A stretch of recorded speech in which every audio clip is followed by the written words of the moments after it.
Happy holidays and welcome to Uncommon Christmas on Coffee Nick's Movie Picks, a merry podcasting blend of Christmas movie peculiarities and festive coffee drinks.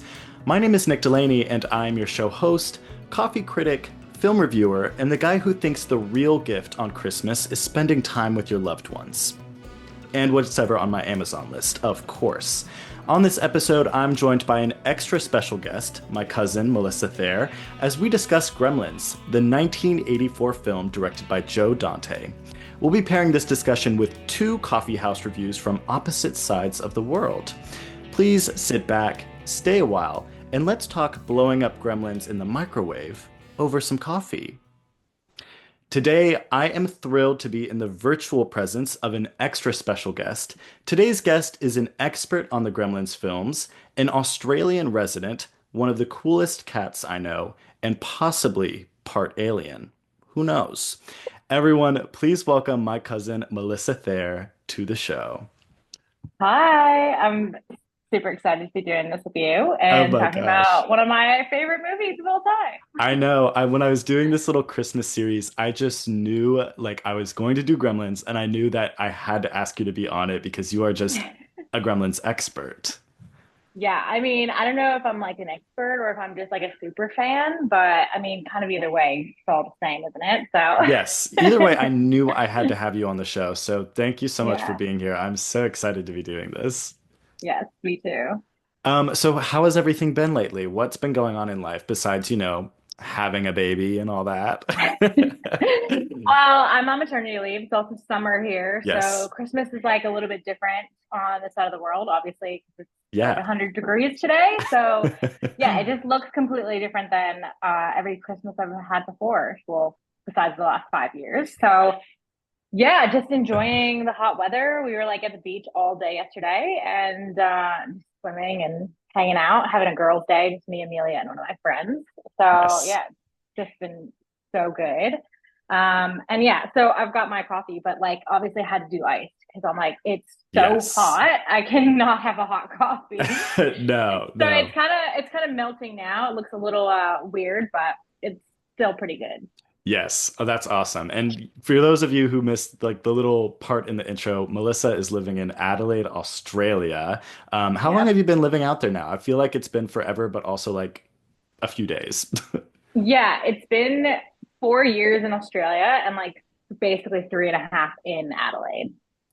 Wow, that's So really yeah, cool. And yeah. So it's tell been a the while. listeners, what is that like? What is it like living in Australia? It's it feels a lot like America, just like slightly more like well, not even slightly, a lot more laid back. Like Yeah. it's America, but if America was really chill. That's So great. it's great. Yeah, I love it.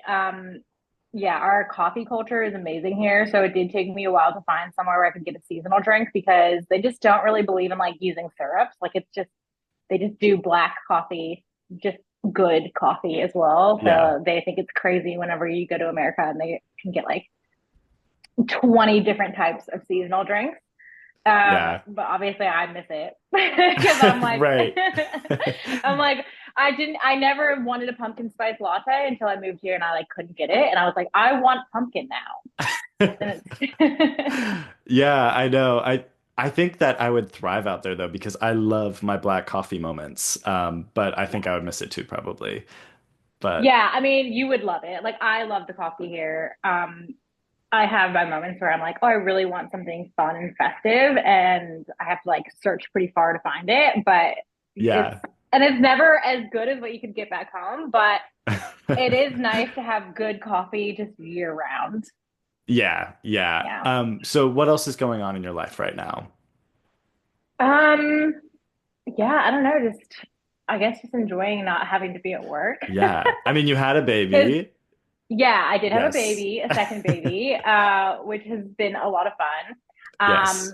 He is not as chill as Amelia, but that's fine. You know, I can't have two chill ones. I guess I Yes. have to have one kind of like cranky one. But Amelia's been so good. She's been so sweet. It's just been like a lot of fun hanging out with the two of them and doing Mhm. things. And then obviously getting ready for Christmas. I'm going kind of crazy this year because she actually understands what Christmas is. So yeah, it's fun this year where I get to actually get her things and she knows like this is a present that I get to enjoy now. Yeah, yeah. Um, so that's been a lot of fun. And I've just been, yeah, crocheting, pretty Ooh, much doing anything that's like keeps me kind of busy, but also like just get to hang out and not do too much. So yeah. yeah, lots of walks on the beach with Elliott and crocheting. That's lovely. That's lovely. I'm Yeah. happy to hear that. So one thing that I've started to do in episodes with guests now is asking them what is on their coffee table. So this is a segment that is reserved for the show's special guest to talk about the media that they're currently caught up in. So this could be like what albums you're listening to, video games, what movies, what shows, what books you're reading, even. Just like what are you like super interested in right now? What do you recommend to others? So what are some of those things?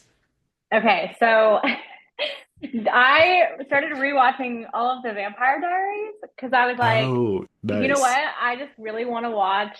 There's like a love story, and like there's 8 seasons, right? So there's a love story towards the end of the show, like probably season 7 and 8.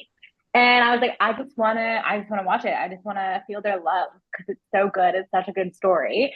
So I was like, well, I have to rewatch the whole series to get to that point, so I remember what's happening.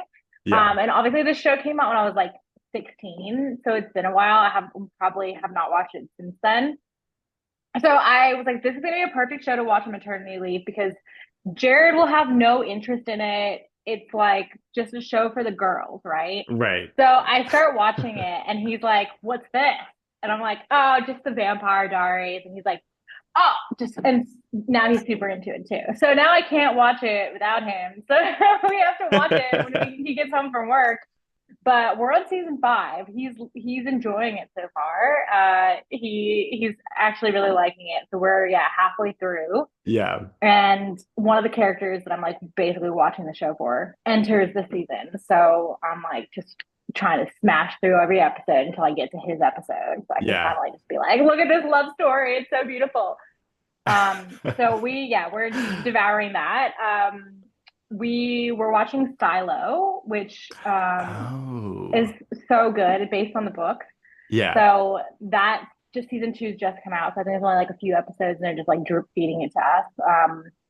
So yeah, we kind of swap between the two. But Silo is really good. Mhm. Definitely recommend it. Like it's kind of futuristic, like end of the world type movie where all the people live in a silo under the ground. Oh, And cool. it is based on the book by Hugh Howey, which came out Uh, like a while ago. But yeah, book is amazing. The show is amazing.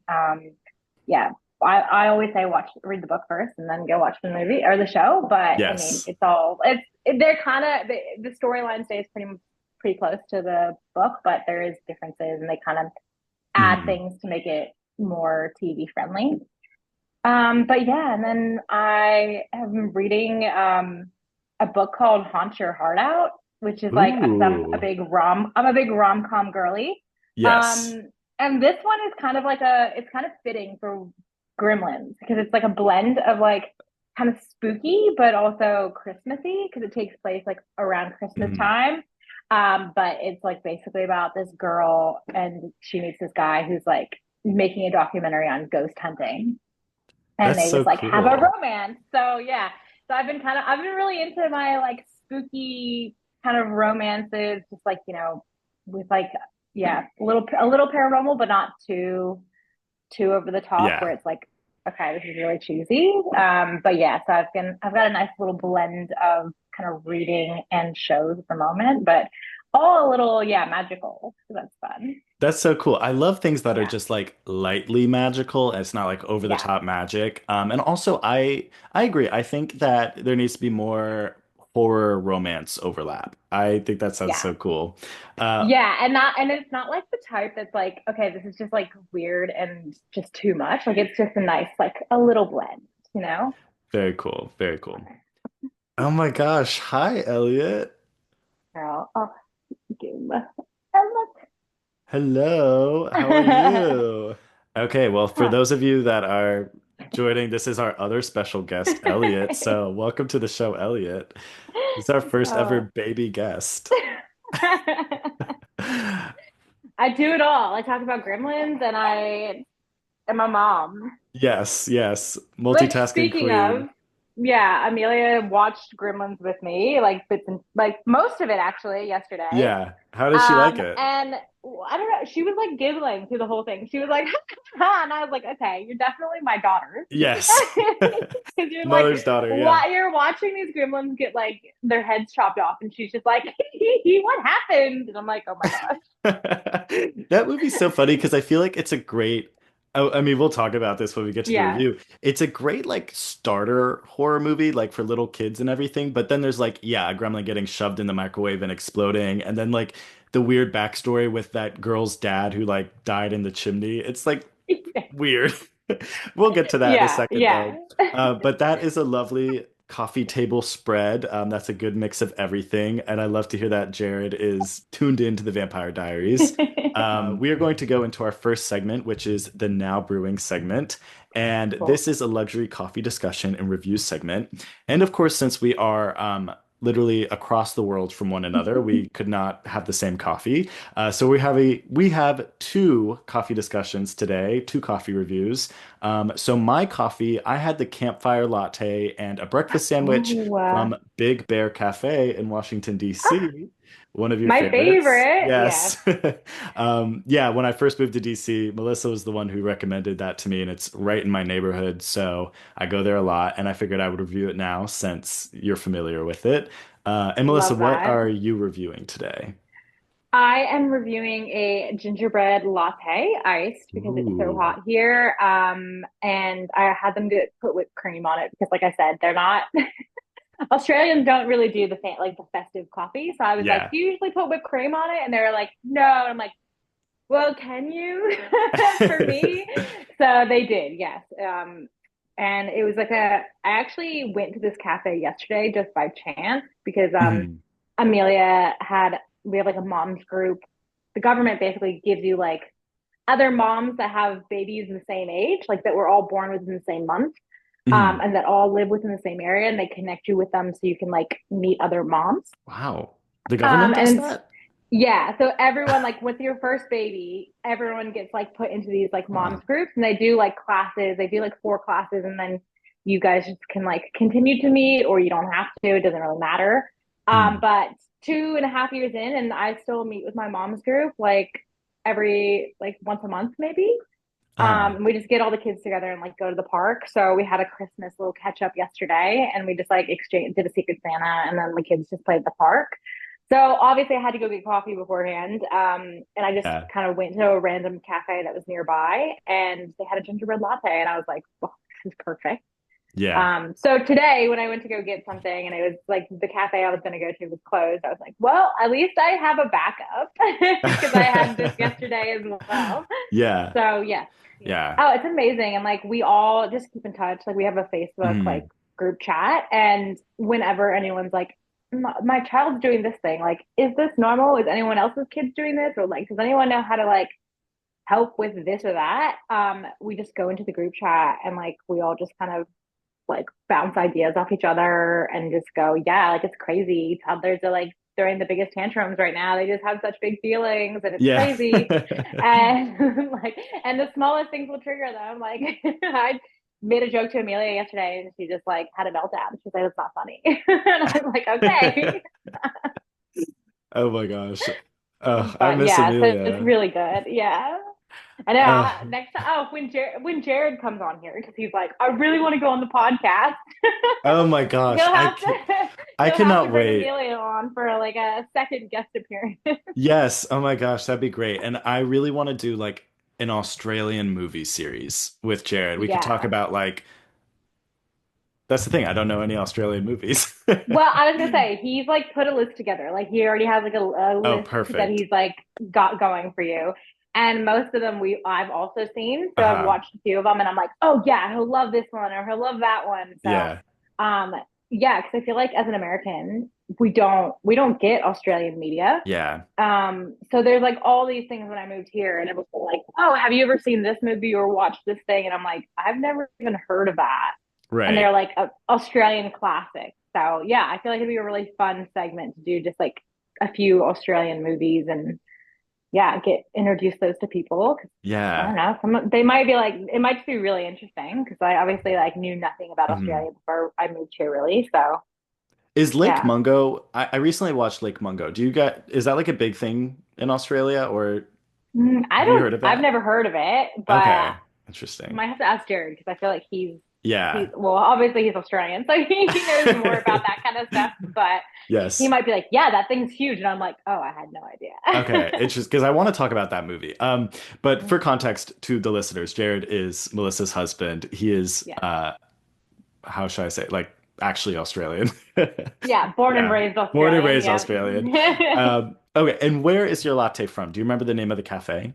yeah. It's called Cafe or Coffee Cure, and yes, it was like near the beach. Well, kind of everything's near the beach Uh-huh. here because we're on a big island. But yeah.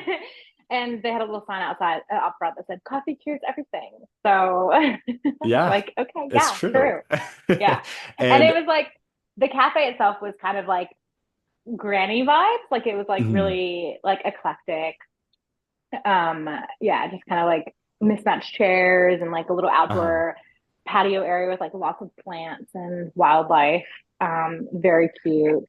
And yeah, inside was kind of the same with like all the little salt and pepper shakers were like little alligators or like random little gnomes Yeah. and stuff. Like just very mismatchy, but cute. You know what I mean? Yeah, that's very cute. And Yeah. how is the coffee? Yeah, it's good. I was actually thinking, I was like, what makes like what's a gingerbread? Like why do you what are the season the flavors that are in it? Yeah. And I think it's like nutmeg and cinnamon, I think. Yeah. So yeah, it definitely has like hints of that. And yeah, we just don't really get festive drinks very often. So when we do, I'm like, this is so yummy and so fun. And I'm really liking it. Mhm. Yesterday, I obviously got it without the whipped cream. It didn't make much of a difference, but it just like looked prettier for my picture that I Yes. took. Getting the whipped cream on there. But yeah, very good. The coffee itself is like really nice.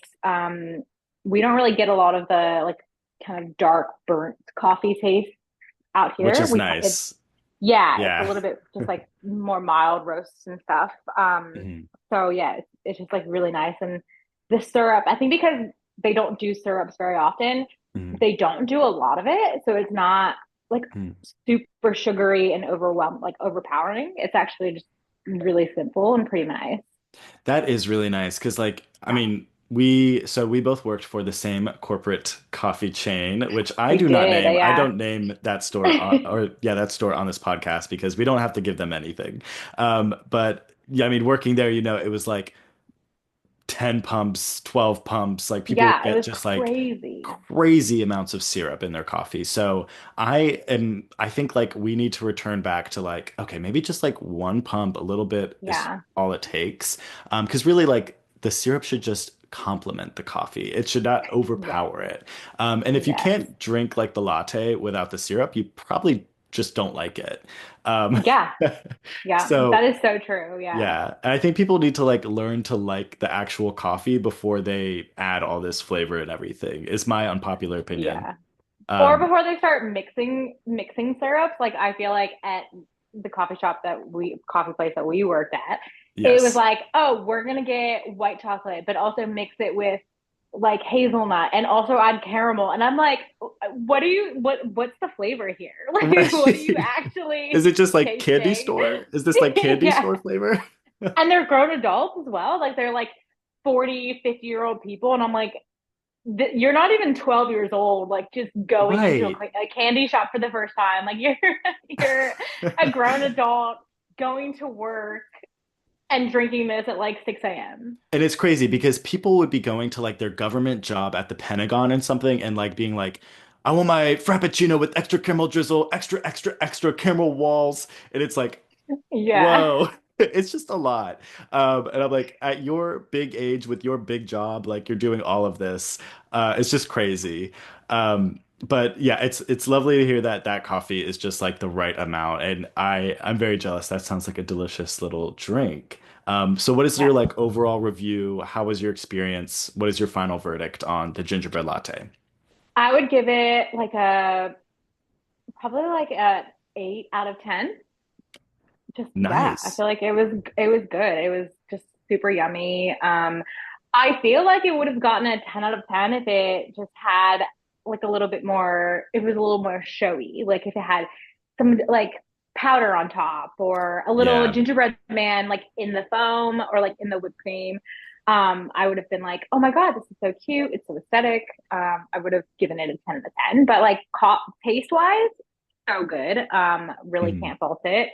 So yeah, and I didn't obviously have it there, so I didn't really get to the feel of the cafe itself. Like I was just pretty much grabbing it and going. Yeah. But I would go back. Like it's a good Mhm. spot, especially near the park, so I can just get a nice coffee before I watch Amelia go tear up a park for an hour.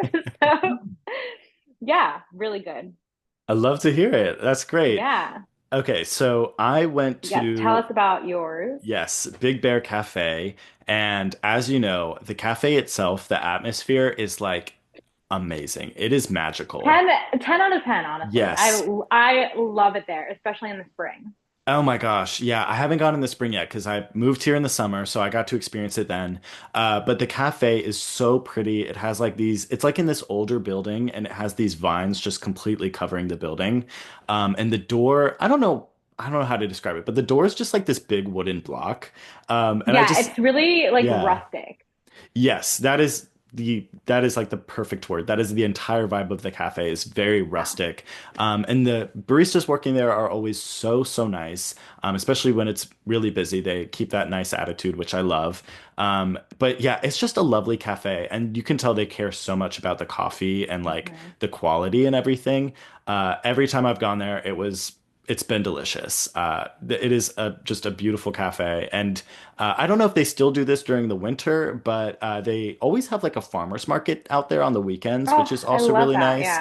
Yeah. They just block off like that whole street, and there's like all sorts of vendors and everything, which just adds to the ambiance. I'm like, wow, I'm really a city girl now, am I?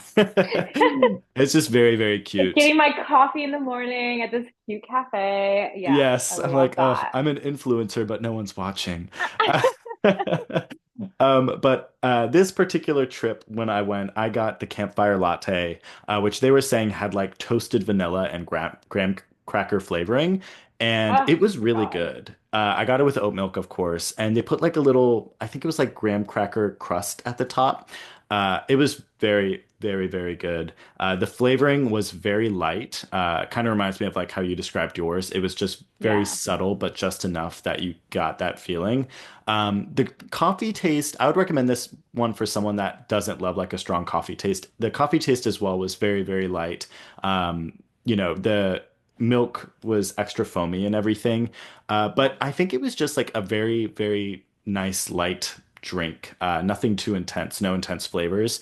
And I like when there's like an intense coffee flavor. So at first I was like a little disappointed, but then I was like, this is okay. Like I need to Yeah. stop being dramatic. It's like this is just like a nice subtle coffee drink. So it was really good. I feel like with seasonal drinks, you have to just like remember that it's not going to be super coffee flavored. Like it's going to Yeah. be just like really subtle hints of coffee. Um, Mhm.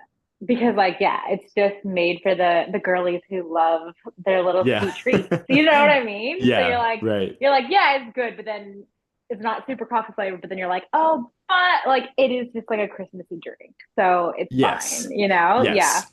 Yeah, so that's what I was telling myself. I was like, I need to calm down. Like, not everything is going to taste like a black cold brew, because that's like my usual drink. So when I drink a Yeah. latte, sometimes I'm like, where's the coffee? You're like, why am I drinking milk? Yeah. Yeah. But so once I wrapped my head around coffee as a concept, I was like, this is good. So it was lovely. And I also got their breakfast sandwich, which I don't remember everything it was on it that was on it. I'm pretty sure it was like mozzarella cheese, some sort of like green leafy thing, eggs, and caramelized onions on a Oh, English yum. muffin. I think, yeah, the English muffin. It was really good. That sounds Yeah. amazing. So I would give Big Bear Cafe and the items I got there the Nick pick. It was just wonderful. If you have not been to Big Bear Cafe, you have got to go. It is a Mhm. magical place.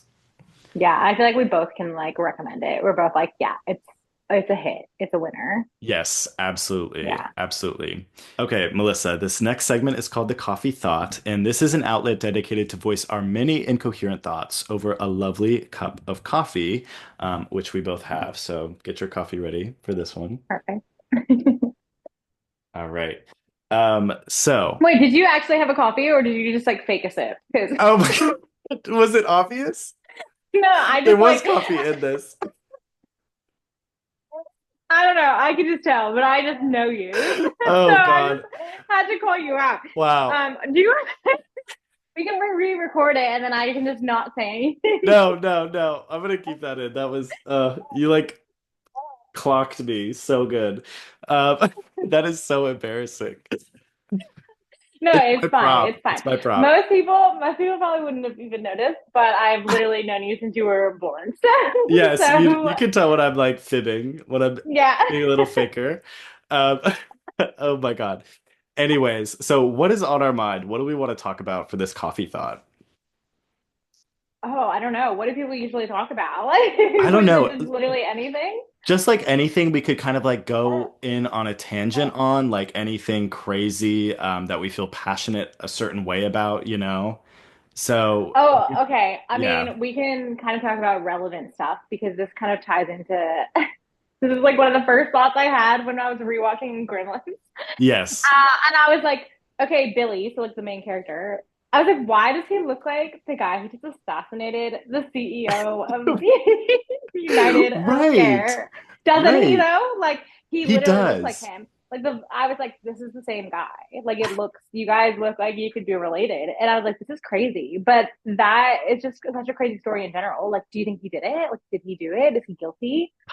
I don't know. I don't know. There's I so like, much back and forth and like not enough. I feel like they don't actually have the evidence. They're trying to say they do, yeah, and it's kind but of do crazy they? to I don't me know. how it happened. Like some girl at a McDonald's was like, that's him. Like, Yeah, I don't yeah, know. yeah, I feel like even if like Jeffrey Dahmer or like Ted Bundy rolled up through like the drive-through window at the place I worked at, I'd be like, have a good day. I wouldn't even think twice. Like I would not recognize them. So it's kind of no, crazy that like a McDonald's employee was able to pull him out of a crowd. Like when I'm at work, I don't give a no, fuck. Like I don't pay attention to things like no, that. no, me either. And like a lot of people were saying, like, oh, why would she do that? And I'm like, well, they're offering, okay, they weren't offering very much, but then they were like, okay, we'll give you 10,000. But like for someone who's working at McDonald's, 10,000 is probably like, yeah, a good chunk of change. Like if they were Yeah. like, all right, 10,000, and I was at still just working at, the coffee place that we worked at, I'd be like, you know what? I don't get paid that much. So yeah, 10,000 is gonna be great right now. Yeah. Yeah. So like, yeah, maybe I would probably do it too. But the whole situation is just so bizarre to me. Yeah. Like, And it's hard. I don't like being the person that's like, oh, they were faking. I'm not like, I try not to be a conspiracy theorist as much as possible yeah. because I think that's just like a really slippery slope to like putting people in like very weird political positions, Mm. which we know all about. Um, so I've tried not to like, think this way or the other, but what I do know is that the media coverage is just so weird about it. Yeah. And it's, some people are of course like, calling him a hero, but then other people are like, this was so horrible. It's so weird the position we're in, especially over in America right now. It's like even this, people are like disagreeing on it and everything. Like, yeah, obviously murder is wrong, but Yeah. like let's read into like the system that we're living in that caused someone to do those things, and like Yeah, exactly. reflect internally and see like what needs to change so that like people aren't they don't see violence as like the The option that answer. Yeah. yeah. So crazy situation. I was thinking we would just talk about like Hunger Games or something.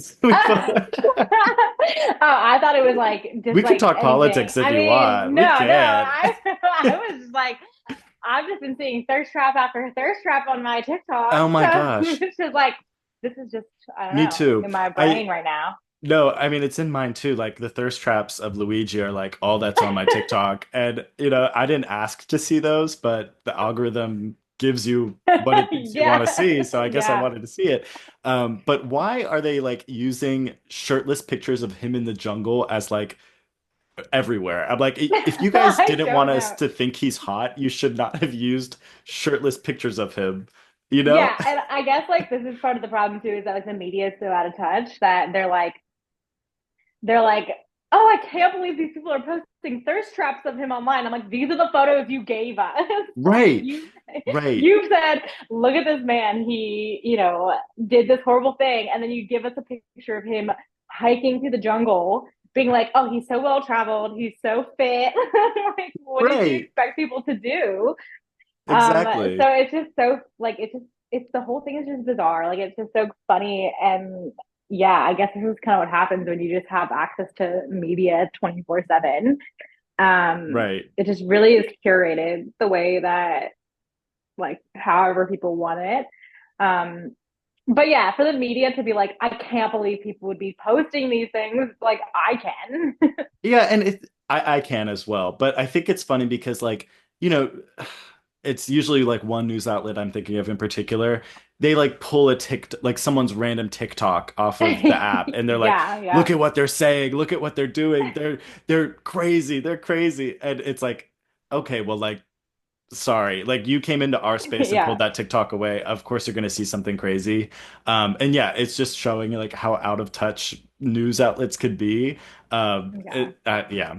I don't, but I feel Uh, like history is repeating itself because didn't like oh they go through yeah. this with Ted Bundy? Like everyone thought he was Yeah, some I mean, he which was just like, yeah, he was just like, everyone was just forgiving him for literally just being a serial killer because yeah. they were like, well, he's so hot. And it's like, Yeah. so yeah. And that was like, obviously, our grandparents' generation of people that were Yeah. doing that. And so it's not like this is the first time, like, we're just this weird generation where we're doing this. Like, it's like, no, this is just people, like, just humans. Yeah. Yeah. But this I'll tie it back around to the Hunger Games. So I'll keep us There we like go. a normal topic. I'm not saying we had to talk But about that, but no, that's I'm actually drinking this but by the there way. is okay, good to know. Viewers, he is actually having some water now. That's good. Yes, yes. But no, there's a new Hunger Games book and movie that's coming out. They've announced in like they just announced it like a year in advance, which is crazy to me that they're like Yes. making a movie and the book is not even out yet. Like I'm like, that's iconic, honestly. Suzanne Collins Yeah. is amazing. Yes. But yeah, it's all about Hamish's story. And I think it's going to be really interesting because a lot of it is going to be about how the media is like plays a huge part in the games and how like people view what's happening and they just like Yeah. accept it. And obviously Suzanne Collins writes about what's relevant in our kind of current day. Mhm. So yeah, I feel like it'll be even more relevant by the time it comes out, like especially after this whole thing. Oh my It'll be gosh, like, yeah. look at how the media just like basically tells you how to view something or what to think or Yeah. yeah, it'll be really interesting to see what she does. At And the also same just time like I'm though, dying to see about like hear more about Hamish's story. yeah, me too. Like it's been a long time coming and I'm so glad that these little spin-off stories from the Hunger Games are actually happening now. Like Ballad of Yeah. Songbirds and Snakes was so good. I loved the I movie and love the that book. one. So I think Suzanne Collins can do no wrong. Like I think she's No, just yeah. like great. But I think the fact that Hunger Games is people's comfort media just further proves the point of the book series Hunger Games because Yeah. Suzanne Collins, like I'm pretty sure, correct me if I'm wrong, but she was inspired to write the books when she was like flipping through TV, and there would be like channels playing, you know, footage from like the war that was happening. I think it was like during the Afghanistan war conflict. Yeah. Like so it'd be like footage of like teenage soldiers like at war being killed, shooting, killing people, just craziness. And it'd be intersected with channels of like, I don't know, Cartoon Network or like Big Brother and like, just Yeah, and then like very, Jimmy Fallon and like random night shows that just like we're yeah, just like, oh yeah, like everything's great, like hee hee hee. yeah, Yeah, that's she's done a few interviews where she's just like, yeah, just the parallels between the two are just like so stark. yeah. And it's crazy Yeah, how like, you could get footage of like a war currently happening where like very young people as well as old people, but very young people are just like out there being killed and killing. Yeah. You can get that on your TV and you could watch it sitting on your couch eating a bowl of popcorn or something. Like it that's just a Yeah. crazy concept. And you could scroll one channel up and it's Friends. It's Yeah. like yeah, And so I it's feel like it's even more relevant now because now you get even faster. Like you can pretty much see everything like as it's happening. Like I remember when Florida had the hurricanes. Like I feel like I was watching it in real time. Like people just yeah, being like live streaming what they're doing and like this natural disaster. And I'm on like the other side of the world just like watching this happen in yeah. the moment. It's so crazy. So I can imagine the same things would be happening like with, with anything that's going on, really, like any kind of Yeah, conflict. I think Hunger Games is extremely relevant. I can't wait to see what else Suzanne Collins does. I think she's just brilliant. So I know. I'm like, can you just keep writing books, please, yeah. forever? Because I loved Songbirds, and I loved the movie, and I Mhm. loved the music and the soundtrack. Like Yeah. everything about it was just so well done. Like, yeah, and obviously because it took place pretty close to where we're from, like in Appalachia, and so Yeah. we get like the really nice, kind of like bluegrassy music that's in the movie that just Mhm. was so well done that I'm like, yeah, she really can do no wrong. Like she just, I will Yeah. just consume anything she puts out in the world for me. Yes, I will too. And it'd be cool to see her do something like outside of Hunger Games. Like what would that be Yeah. like? A different book Mm. from Suzanne Collins, which I'm sure she's written other books that aren't Yeah. Hunger Games, but yeah, I think yeah, very cool. Yeah. All right, let's get into the main segment for today. This is our now showing segment, which is our feature ideological analysis and critical film review segment by yours truly and special guests. So, Melissa, today in our now showing is Gremlins. Gremlins is a 1984 film directed by Joe Dante and executive produced by Steven Spielberg. It's the story of a boy named Billy, played by Zach Galligan, who was gifted a mysterious creature called a Mogwai for Christmas. When every rule for caring for the Mogwai is broken, Zach and the townspeople are left to deal with the chaotic yet Christmassy consequences. Melissa, what do you think of this movie? What do you think of this Okay, movie? well, I love this movie. This is one of my favorites. Yes. Obviously, I've got my Christmas Gremlins pajamas on. Um, and the whole family has the matching set. So Yes. Jared's got his matching like shorts. Amelia's got her matching t-shirt and shorts. Obviously Elliott was not around when I bought this like a year ago, so he will probably take over Amelia's outfit this time around. But yeah, this is one of my favorite Christmas movies, but favorite Mhm. movies in general. I'm just such a big fan of pretty much any kind of like classic horror films, but also a Mm. lot of the movies from the 80s. I'm like, it's so up my alley. Yeah. I feel like that time was when people were really experimenting with sci-fi and kind of Mhm. different things, like not just kind of realistic fiction. Yeah. And so yeah, I it's one of my favorites. It's such a classic. I rewatch it pretty much every year around Christmas and get the whole family in on it and just could Yeah. go on forever about why it's like a great Christmas movie. Yeah, and that's why you're here because I want Yeah. to hear all about why you love it. And so a little bit of lore here. You were the one that introduced me to this movie, of course, because like Mm-hmm. multiple Christmases in a row, family Christmases, I would see you and you'd be wearing your Gremlins shirt. It'd always be Yeah. like a new Gremlins shirt too. My favorite one was always the one where Gizmo's wearing the Christmas hat. Yeah. Love that shirt. And Um, this is like before my parents were making like press t-shirts. Like this yes. was like this was like going to Michael's and printing a photo and then ironing it on. Like that's Yeah. that was it. That was the shirt. Yes. Yeah, and it Yeah. was just like a still from the movie of Gizmo and his Christmas hat that I was just obsessed Yes, with. I love Yeah. that still so much. But so I always knew that you were just like the biggest fan of this movie. And I started to pick up on that like right around when I started to get really into movies. And of course, like my, starter movie was Alien. So Yeah. this one is like the perfect movie to watch. And I also love, obviously, now that I'm making this Uncommon Christmas series on this podcast, I also love like Christmas horror movies or Christmas movies that are very weird and unique. So this was just like the perfect mashup for me. And obviously there's like kind of like a lot of inspirations from Alien, like the eggs that they morph in and everything Yeah. just feel a lot like Alien. So tell me, like, what are some of your favorite things about this movie? What makes you such a fan? Oh, well, I think I'm just like such a big fan of like any kind of alien kind of horror films. They're Yes. just so interesting. They've just each one has its own kind of like lore and its own like kind of history, right? So Mhm. I think when it's done well and you give us a character like an alien or a creature that is unique, it's gonna immediately appeal to people. So like this one is obviously unique in that it has like the three rules that you can't break. Yes.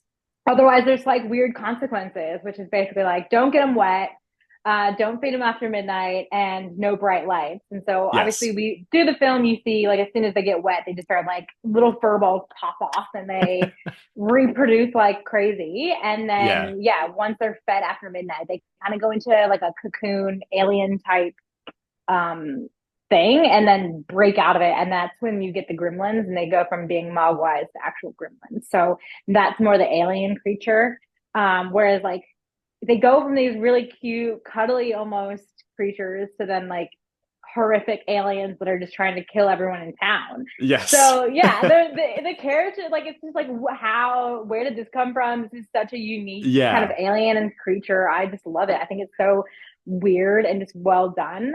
And yeah, as I was doing some research, I was like, they were saying that Joe Dante, and I think the writer for the movie Chris Columbus, which is so Mhm. iconic, that's That's funny. hilarious. They were just like, yeah, there was like mice living in, I think, Chris's apartment or something, and he was Mhm. like, yeah, how you can have these like little creatures that are small, but then kind of like disgusting, and it kind Yeah. of stemmed from that, which I find so interesting. Yeah, because it's like you can have these small things, but they can be kind of deadly. Which, Yeah. you know, every time I try to get you to move to Australia, I'm just like, come visit, come move here for a year. You're like, yeah, okay, yeah, but there's spiders. And I'm like, yeah, but they're small. It's fine. Yeah. But I guess they could still be just as bad as like a bear or, you Yeah. know, big creatures. But yeah, we see that in the Gremlins. We see these like tiny little things terrorizing the town, Yes. and just like working together to do so. Yeah. Well, on the Australia note, I will move there, but I have to visit Yeah, first because I've perfect. never Yeah. even visited. So we're skipping a step here, but I Yeah. cannot wait to visit one day. But so something that always throws me off when I've watched this movie kind of like as an adult, because I first started loving it and watching it like in high school, and I wasn't like Mhm. as critical as a film watcher then. So I kind of have to rewatch things to get the full picture as an adult. What catches me off guard every time I watch Gremlins as an adult is that guy talking like how they were used in World War II to like Yeah. sabotage military planes. Yeah. That's crazy to me. Like that's just Yeah. a crazy little fact to throw in. What do you think Yes. about that? Well, I feel like I just forget that every time I watch it. And I just Yeah, go, oh, exactly. whatever, just like a crazy old war vet. But then where I was watching it last night and I was like, wrote in my notes, I was like, oh, the casual racism. Like, because like that comes up a few times, especially with like his character.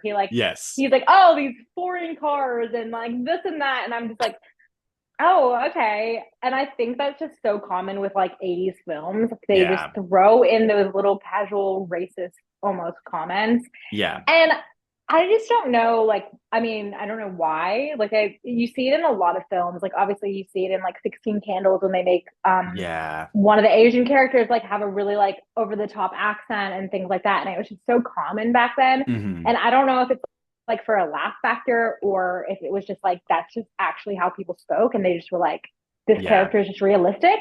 Probably a little bit of both.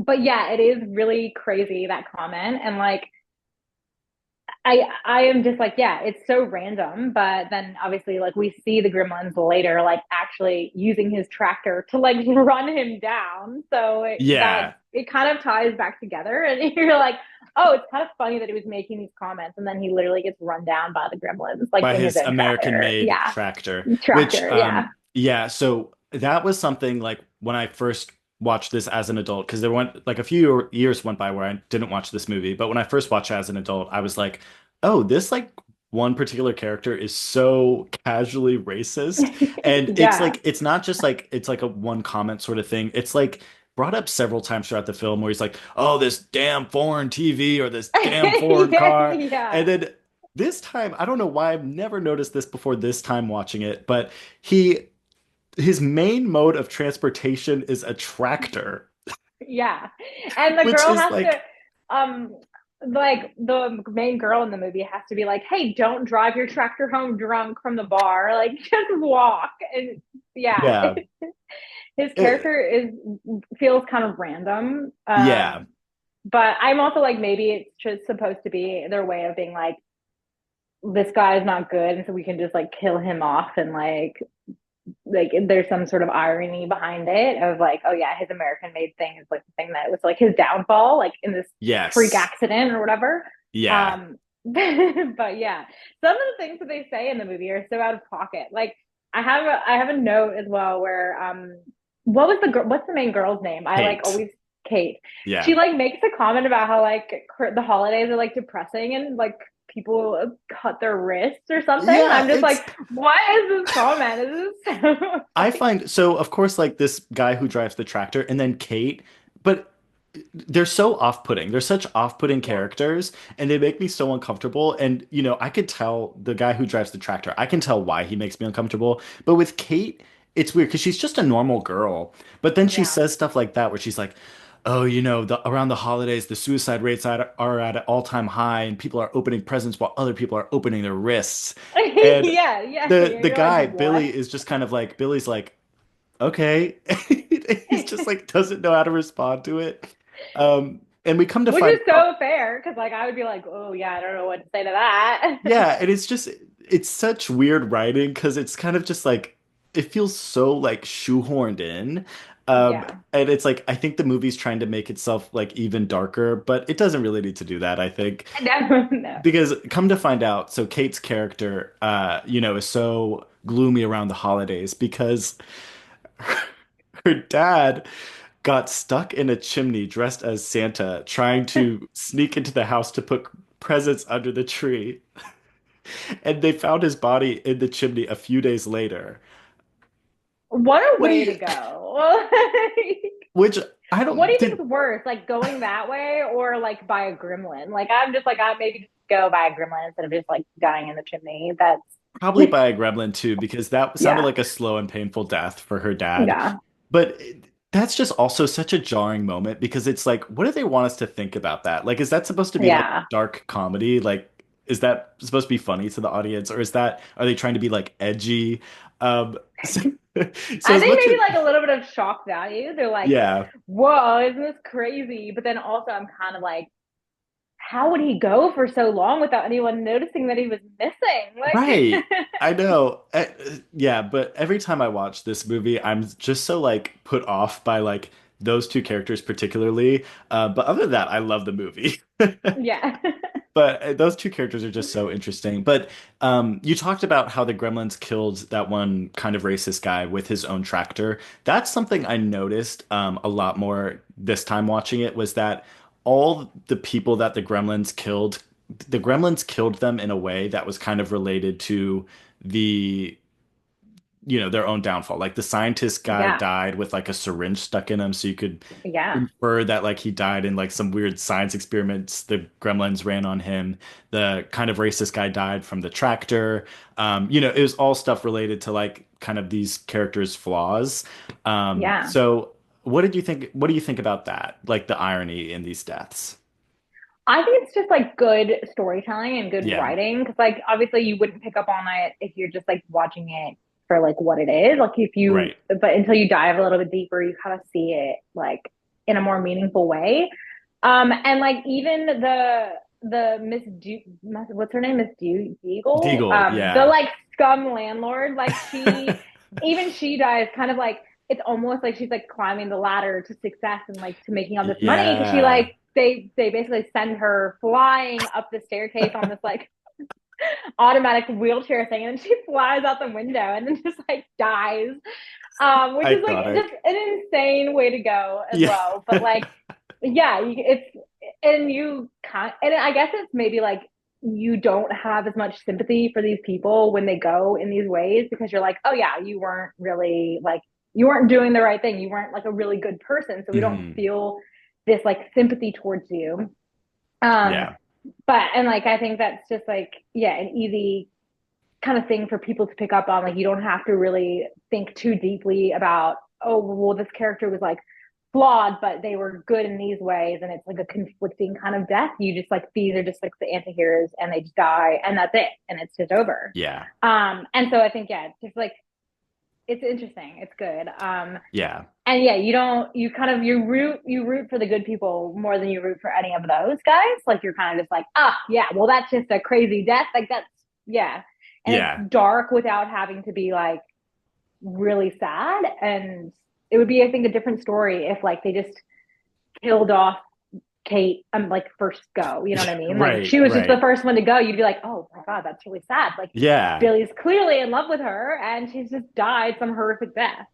Yeah, it Um, makes, I think they knew, I mean, obviously they know this film is a comedy, so they're like, how can we make yeah. people still laugh when people are Yeah. dying? And it's like, oh, yeah, you have these like larger than life, like horrible, horrible people. I mean, Mrs. Yeah. Deagle's a great example. Like, that family came up to her begging, like, they're Yeah. like, Yeah. please, we can't pay rent. And she was like, well, I know what you need to ask for Christmas then. She's Yeah. just like a And she's like, monster. she just like won't even give them an extra week to pay their rent. And then Right. she's just like, too bad. And yeah, so you just like immediately kind of hate her. And I think Yeah. this is why it's such a good Christmas film is because it blends like these themes, like Christmas themes with like Mm. almost these spooky vibes. So like we get Miss Deagle, who's very Scrooge like she's almost like a Scrooge character. So she's just Yeah. yeah, you're just like, oh, she's just power hungry and money hungry, and yeah, is it's like Christmas and it's supposed to be this time of giving, and she's just like the complete opposite of that. Yeah. So you still have those like classic Christmas themes, but then you have obviously the spookier vibes that make it really interesting as a Christmas movie because like even the part where the guy gets run over by his tractor. Like that, the music in that scene is so Halloweenish. Like it Yes. almost sounds Yeah. like the Goosebumps theme song or something. Like it's very spooky, and so you're supposed to feel like this is a really creepy scene. But then you're still watching a Christmas movie. Like there's still lights outside and snowing, and Yeah. it's like festive vibes. You know? Yeah, and I love the score goes hand in hand with this movie really well because you Yeah. have that Christmas like imagery, but you also have like the Halloween music. I love Mrs. Deagle's theme when you first meet her. It's like bwah, bwah, bwah, bwah, bwah. It's just like I just love how over the top her character is. And something crazy that always like shocks me in this movie is how she is like, I'm gonna kill your dog, and I know. you better hope that you put that dog down because if not, I'm gonna make it like I'm gonna torture it and then kill. It's just like Yeah. so over the top. But I just love it makes this movie like so campy in a good way to Yeah. just have like Yeah. these just like inexplicably evil characters that we get to see die like very, it sounds dark, but like Yeah. satisfying deaths. Yeah. So yeah. Okay, so the human characters here are very interesting, but let's talk a little bit about the stars of the show, the Gremlins. For me, watching this, I think I like the Gremlins more as Gremlins than I do as Mogwai. What do you think? Wow, that's a very hot take. I mean, Yeah. I just love Gizmo. Like, I want him as a Oh, pet. Like, yeah. he's so adorable that I think I just like love. I love his character because I'm like, you're so Yeah. sweet. Like it's also funny because like in the beginning, obviously the dad goes and gets him, Mm. and he gives him to Billy, and Billy's like, "Oh, is it a puppy?" And then Dad's like, "Ha ha ha!" It's just like, what a weird thing to do. What Yeah. a weird thing to like give your adult son this gift that he thinks is a puppy, and then it's like this random creature. Like it's yeah, it's so campy and in Yeah. like the best ways. But yeah, I just like I would love a little Gizmo. Like he's so Yes. cute. And yeah, when I was looking up all these like fun facts about the movie, he's like the inspiration for Furbies. So Really? yeah, Oh, wow. so this movie came out and then they were like everyone it was a huge hit, obviously. Yeah. And they were like, all right, like let's make these little Furbies and people can have like these mini gizmos. So he was the inspiration behind it. Um Yeah. And like I definitely had one as a kid, but didn't realize that it was from this movie, obviously, because I was only like 5 years old when I had one, probably. But yeah, I mean, those were creepy little, They creepy were, little toys yeah. as well. Yeah. And I love how you could like somehow you could never turn it off. Like even if you Yeah, no, thought you and turned it it would off, just it would start still like talking again. Yeah. make noises in your closet or something. Like it's creepy. Like they were possessed. Yeah. Yeah. The perfect like spin-off toy of Gremlins. Yeah. Yes, yeah, absolutely. I But think what I so why do you like the Gremlins more than like when they're Mogwais? Oh my gosh, I just love how like freaking chaotic they are. I mean, the bar scene, the scene where they're all in the bar is just iconic to me. I Yeah. love like and I love that Kate is like actually trying to serve them and she's like running around the bar like pouring beers and stuff. Like we're living in this universe where like these people aren't at all like shocked by what they're seeing. Like even when Billy Yeah. gets Gizmo, he's like, "Oh, he's like, okay, cool." It's not like what he's not like, what the hell is this? You know, it's he's got Yeah. kind of like, okay, cool.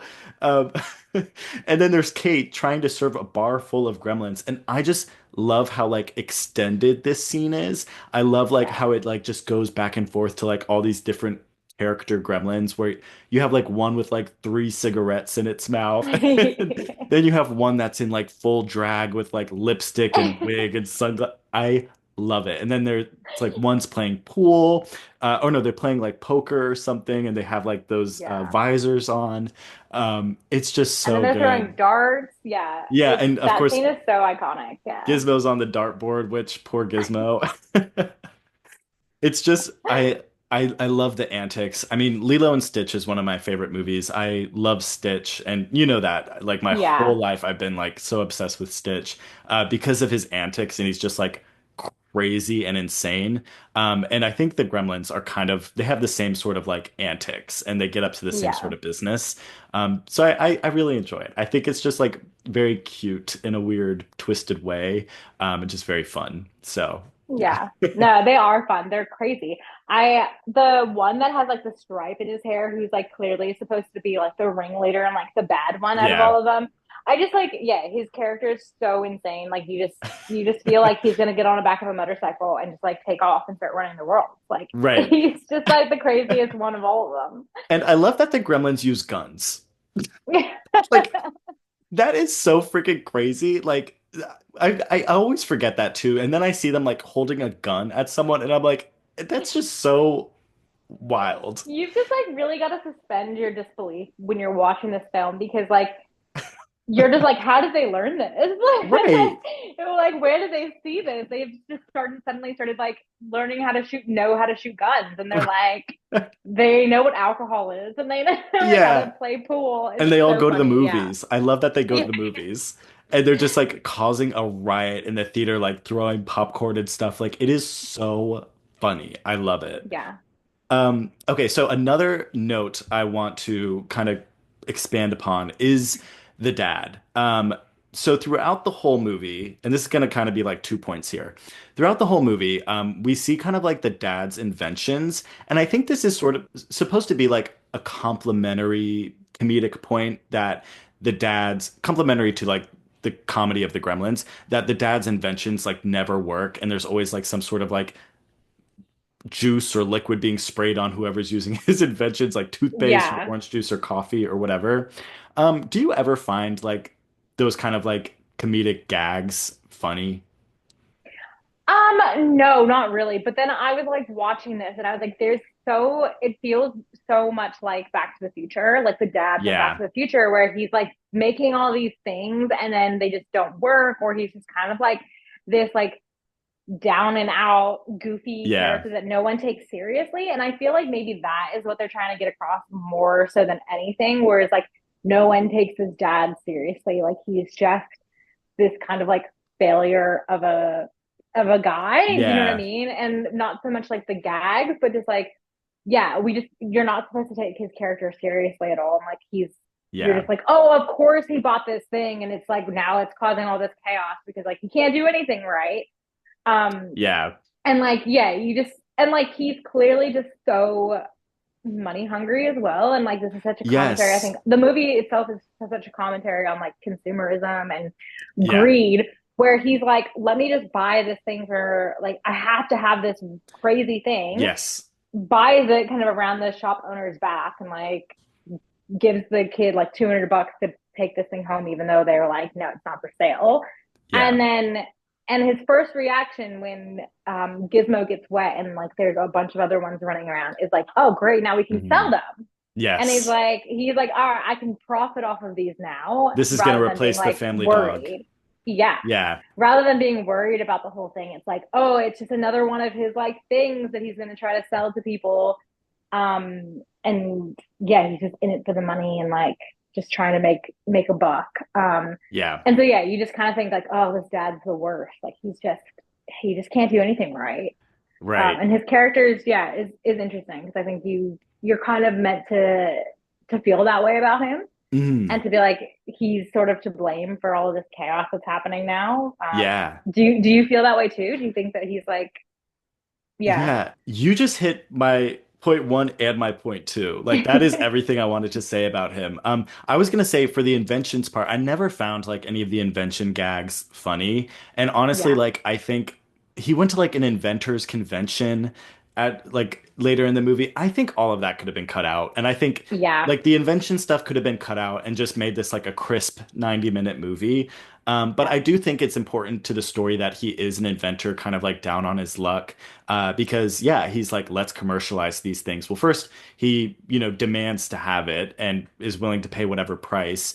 But then like when it starts multiplying, the first thing he says is like, this is going to be in every household in America. Everyone's yeah, going to want this. It's going to replace the family dog. So I think that, he is kind of like in a way like the villain of this movie and he yeah, caused all this and then he's not even left to deal with the consequences because he's away at this convention. yeah, So I think that his character is really interesting, weirdly enough, because he's just sort of like, he's not making the family any money with his travel buddy thing, bathroom buddy, no, whatever he calls it. But yeah, and he took this thing, which he wasn't supposed to have, and then like, I don't know, gave it to his son and it just caused all this trouble.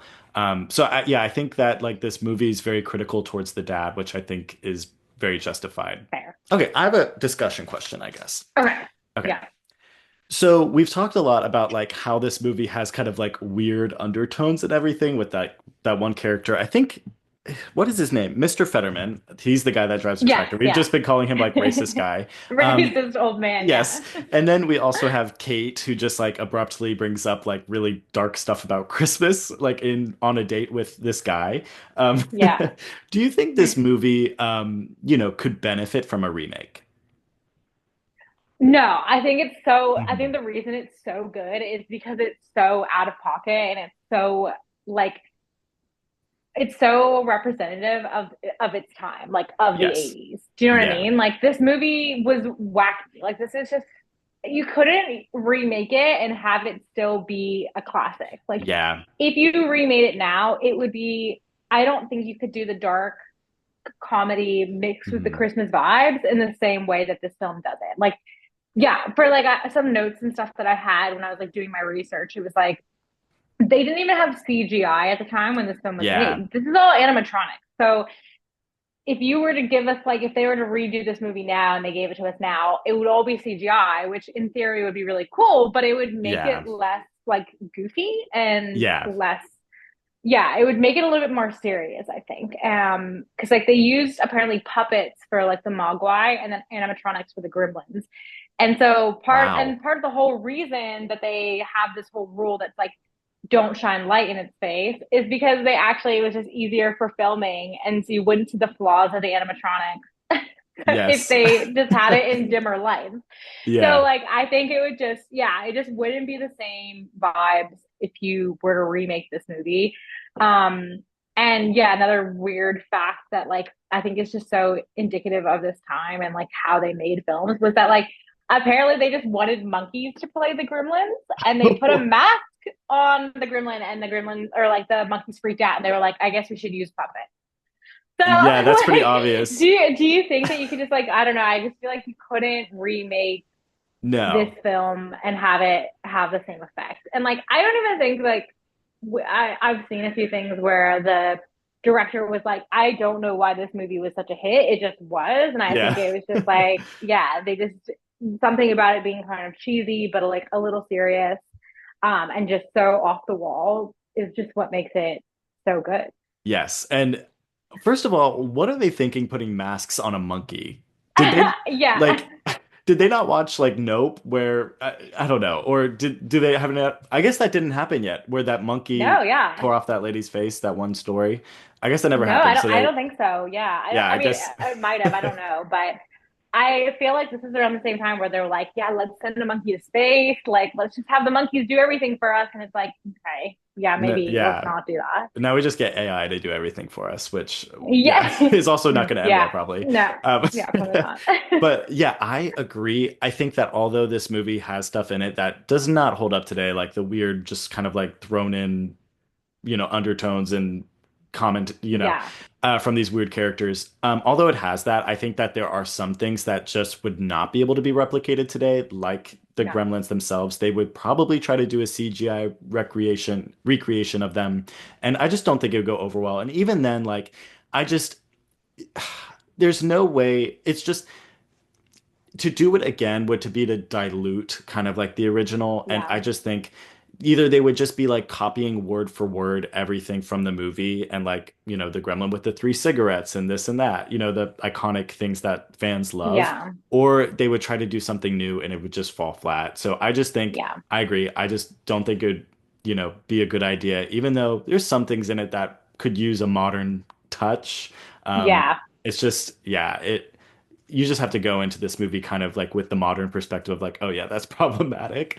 Yeah. Um, And just being like, this is just an 80s film. Like, this is just yes, yeah, how, like, there's just so many things. Like, if you go back and rewatch kind of anything that was made around this time, like, you're going to always find things where you're like, I can't believe they said that or they put that yeah, in there. And you just have to kind of take it for what it is because, yeah, it's just the, yeah, the time, I guess, that it was made. So, yeah, but yeah, I just think that, like, yeah, you just couldn't remake it. There's no yeah. way. And even so, when I was on Max watching this, I was scrolling around and I saw that there's like a TV show they made. I think it's called like Gremlins, Legend of the Mogwai, or I Gremlins saw Wild something, Batch. yeah.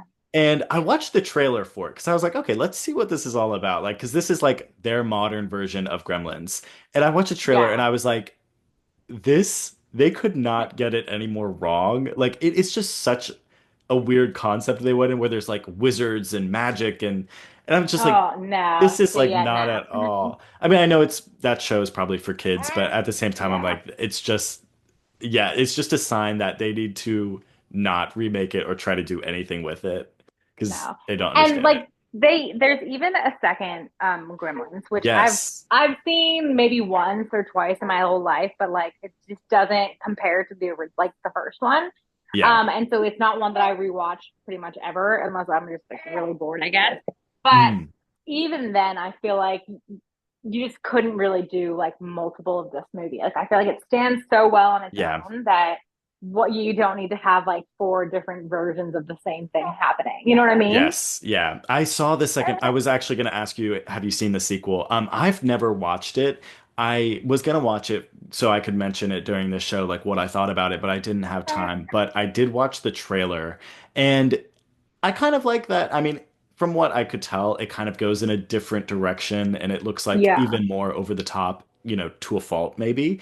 Yeah. But what was I gonna say? It kind of like reminded me of like Beetlejuice in a way. Like it kind of just seems like Yeah. More Tim Burton-ish.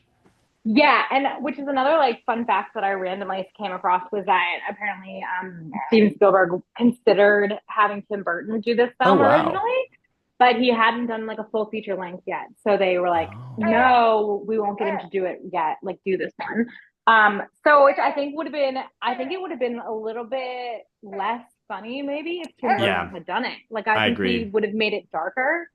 And it would have been a totally different film. But yeah, I think that it's yeah, I think the second one is supposed to be a little bit more campy, and I Yeah. read something that said the director even said that they kind of poke fun at some of the things, like the plot holes from the first one in the second film. Like, Oh, interesting. because they were like, obviously one of the rules is they can't eat after midnight, but it's like always midnight after midnight somewhere in the Yeah. world. So like, how does that work? Like, does it depend on where your time zone is? Like, how, you know what I mean? So they kind of make Yeah. fun of that in the second movie, which I think, yeah, it's been a while since I've watched it, and it'd probably be worth a rewatch. But I just like don't think that you could ever come close to how good the first one is. So I'm like, Yes. yeah, Yeah. yeah. Absolutely. Okay, so to wrap things up, overall, what is your review of Gremlins? Oh, well, obviously it has to be a 10 out of 10 because Yes. it's a must watch. I would always recommend it to everybody. I feel like if someone were to be like, I've never seen it, I'd be like shocked. Like I'd be like, Yeah. I can't believe you've never seen this movie. That's crazy. Yeah. Yeah. Yeah, it's just one of my favorites. Yeah, I think everything about it is just fun. It's chaotic. It's a good story. Like yeah, it's just so unique in itself as well. Like, you know how I was saying, I think what makes a good like kind of alien film is that you have these aliens that have like their own backstory and their own lore. Uh-huh. And like this one is done so well where you're like, yeah, like everyone knows those three rules. Like if you've heard of Gremlins, like you know that there's like, oh, don't feed them after Yeah. midnight, don't get them wet. Like it's so iconic to be able to create like a character or a monster and have everyone kind of know the backstory behind it. Yeah. Um, and just totally out of the blue too. Like it's not like this was inspired by an actual creature or anything like that. You know what I mean? This is just they just made these things up. Yeah. Yeah. And Yeah, I so it's a love must watch. it is. It is. Especially this time of year around the Yeah, holidays. It's like a perfect uncommon Christmas movie in my opinion. And watching it like as an adult, I just have come to appreciate kind of like the subtext that's here. Um, yeah, and I love like kind of the anti, the slight anti-capitalist message that it has, yeah, and how like this dad forcing himself to like buy this thing which he was told not to had these like larger effects that, destroyed the town. It's just like yeah, very dramatic, over the top storytelling. And it's like a cautionary tale and like, also being just responsible and everything. And one thing that I kind of picked up on is like, it's kind of like that holiday message that's like, don't buy people puppies for Christmas because yeah, sure, it's like a lovely gift, but then after Christmas, are you willing to do the chores to like take care of the puppy and be a responsible yeah, owner? And so like even though I don't think Billy was a bad owner. Um, it kind of was showing like, yeah, maybe pets aren't the best gifts because you're sort of like yeah. springing this life on someone that they aren't necessarily asking for. So, Yeah, and then you have to like, yeah, you have to deal with all the consequences like later mhm. on, and it's like in the moment, it's great, and then you're like, you do one thing, and you're like, oh, now I have all these other problems I have to deal Yeah, with too. Yeah, exactly, exactly. Okay, yeah, and so I'm going to give Gremlins the Nick pick. Gremlins is a fun-filled, chaotic, and iconic film that is nowhere near perfect, but who cares? Although it's occasionally bogged down by questionable undertones and uncomfortable character development, you cannot deny this film's charm and outrageously fun moments. The antics of the Gremlins carry this film and make it, in my book, an unforgettable holiday classic. Yes, I also think it's a holiday must-watch. I love this one, so yeah, thank you for recommending this to me and putting me onto yeah, it of years and years course. ago. Yeah, Um, and I one last thing, I feel like yes. it's so worth mentioning. If anyone's like a fan of movies from the 80s, uh this I feel like has so many little nods to, or like there's other things that you can kind of pick up from this movie that Mhm. Steven Spielberg has done and or like will can go on to do. Like Yeah. the set they used in this is what they use for Back to the Future, and it's Oh, so fun cool. to like watch that as someone who loves movies from the 80s, and I'd be like, oh my god, it's the same set. That's so fun. And there's like nods to ET and Star Wars and other fun things that if you're like a film nerd, you just can rewatch it and be like, oh yeah, that is so cool. That's so fun. So yeah, it's Yeah. one for everybody, I think.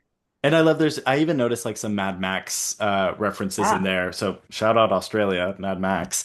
Um, but yeah, and I think there's like so many ties to, like I said, Alien and like The Thing. Yeah. So this is just like a movie for the horror fans and the horror fans who want something a little Christmassy. So yeah, I Yeah. if you have not seen this, first of all, what are you doing? But second of all, go watch it. You'll love it.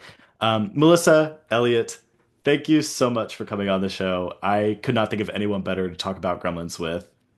Thanks for having us. Thanks for yapping with us. I know this went on for longer than we thought it would, but I've had so much fun. Yes, I did too. And like, I that's what I was hoping for was someone to just endlessly talk about Gremlins with because, someone could watch this movie and think like, oh, just a fun movie, don't really think about it. But like there's a lot to think about. There's a lot of like cool Yeah. things to talk about and point out. So you're the perfect person to have on for this episode. So Oh, thank thank you for you. joining. Thanks. Thanks for having us. Yes, of course.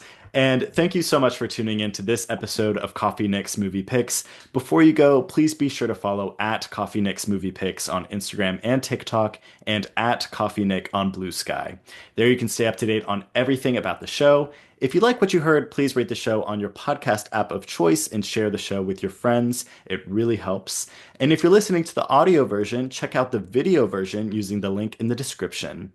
Thanks again for listening, and until next time, I'll be drinking my fake cup of coffee. Okay.